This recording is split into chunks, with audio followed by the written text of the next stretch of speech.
Hi there, thanks for joining me today. I am playing with some new fun products from the I Pick You collection by Hero Arts, and then I paired them with some lovely papers from Your Paper Insider. Together they make two really delicious apple cards, one with layers of crisp die cuts and the other with soft watercolor details. I can't wait to share them with you, so let's get started and assemble these cards.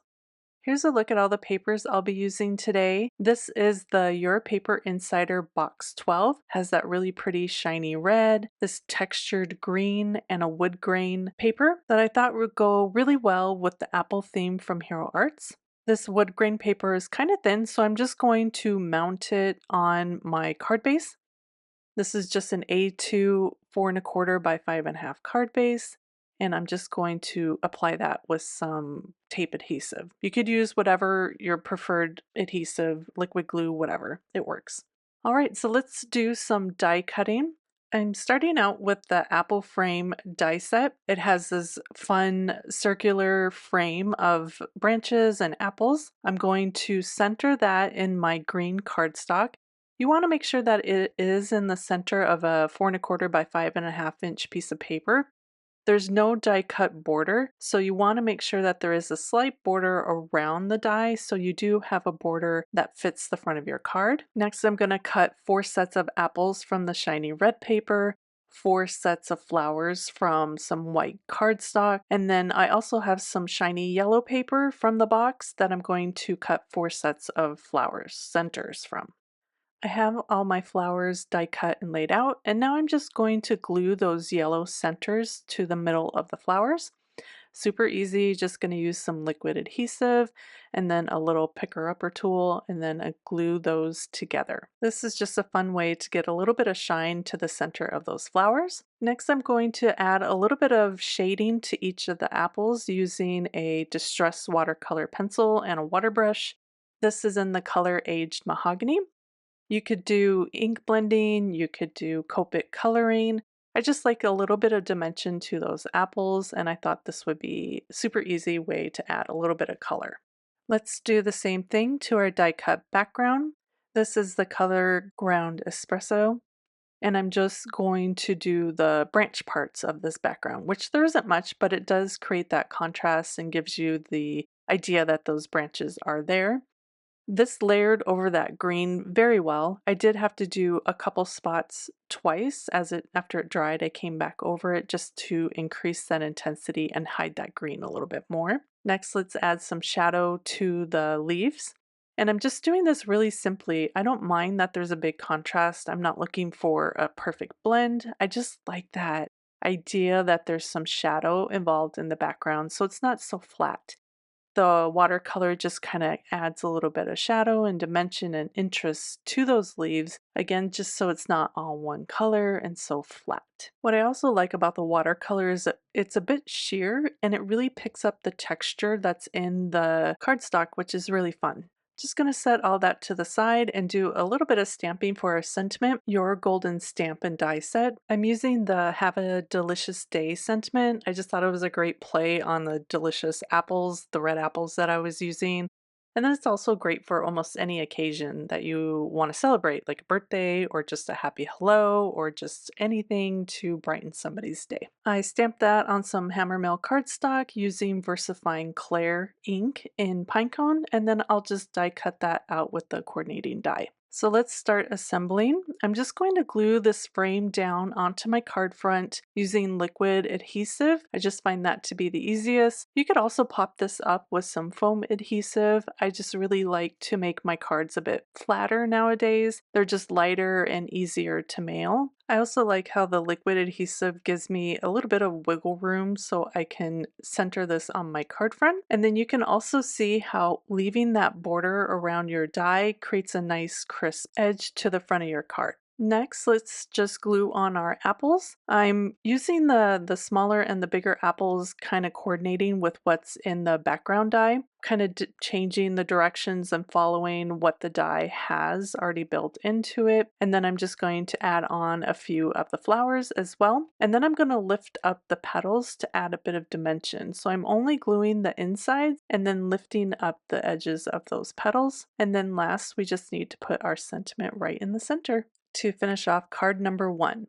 So let's move on to card number 2. This is the apple branch stamp and die set. I love this large apple branch. It is the perfect size to make a big statement on your card. I have to angle it sideways to have it fit on a 4¼ by 5½ inch piece of cardstock, which again is hammer mill. And then I added my sentiment. And then I'm going to stamp both using that VersaFine Clair Pinecone ink. Once again, this is watercolor friendly. I like to get a nice coverage and then use my stamping platform to get a nice impression. I always love that I can do a second stamp if I need to, but VersaFine Clair is really juicy, so usually one stamp and I'm good to go. I'm going to use the coordinating dies and die cut those out. And then I'm going to pull out those distress pencils once again, and the colors crushed olive, fossilized amber, scattered straw, ground espresso, peeled paint, and bundled sage. And then I'm just going to do some quick watercolor. Again, this is hammer mill 100-pound cardstock. If you're not comfortable with coloring on cardstock, then just use your favorite watercolor paper or Bristol paper. The hammer mill does have a little bit of a coating to it, so it's a little easier to watercolor on because it will sit on top just a little bit until it gets wet. And then it's a little harder to blend, but actually I find it works really well with the pencils. You just can't use a lot of water. And then if you want to layer, it's a good idea to kind of let it dry a little bit and then to tap on top, not to add a lot of water, which will cause it to peel and not look so pretty. So I'm doing some golden apples. I just thought that would be different from the delicious red apples. I'm using the crushed olive as a green kind of base, and then fossilized amber and scattered straw. Scattered straw is my darkest tone, and that's what I'm using as my darkest shadow. And I like to use a stippling motion so it kind of layers on top without needing a lot of water or moving and blending into that bottom layer.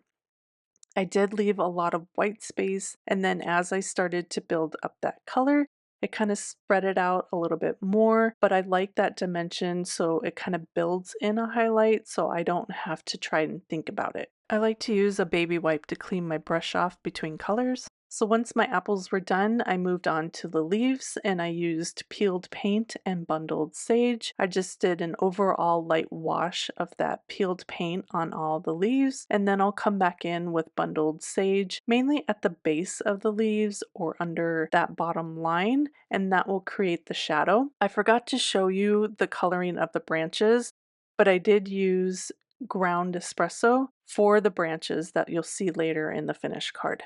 Now, I can't resist a polka dot, and Hero Arts has a brand new letterpress foil plate called Celebration that's just these fun polka dot. I followed the directions for the glimmer system to heat up the plate, place down my Aurora foil so the pretty side is touching the plate, put on some of that wood grain specialty paper, and then my plates with a shim. You'll want to do whatever works best for your die cut machine and then roll that through slowly so you get a nice impression of that letter plate. I just love that shine that kind of mimics the yellow in the apples. I mounted the foiled cardstock onto some of that green cardstock, and then I'm going to pop up my apples with some foam tape just kind of off to the side of the card front here, and then I will pop up my thank you sentiment so it's at the same level of the apples and then glue one side to that apple. That way they're all on the same level playing field, and that finished off card number 2.